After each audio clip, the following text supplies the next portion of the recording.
Sa Mateo 16 at 18, ganito po ang nakasulat. At sinasabi ko naman sa iyo na ikaw ay Pedro.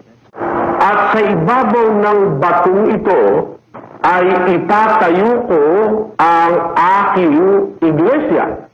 At ang mga pintuan ng Hades ay hindi magsisipalaig laban sa kanya. Ang nagsasalita po sa talatang ito ay ang Panginoong Hesukristo. Ang nagsasalita po sa talatang ito ay ang Panginoong Hesukristo. Let us now analyze the sentence.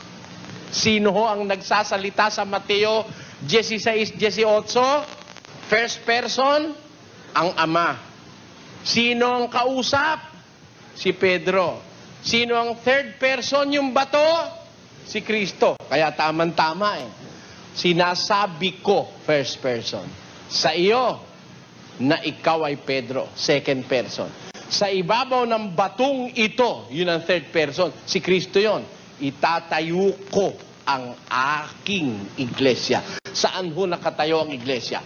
Sa ibabaw ng batong si Kristo. Kaya tamang-tama yung pangungusap eh.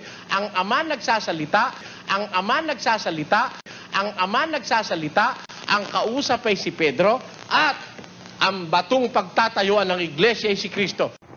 Ang nagsasalita po sa talatang ito ay ang Panginoong Hesukristo. Ang Ama nagsasalita.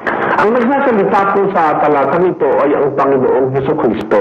Ang Ama nagsasalita. Ang Ama nagsasalita. Ang taong nagkakakontra-kontra sinasabi, yung medyo may sira ulo nun.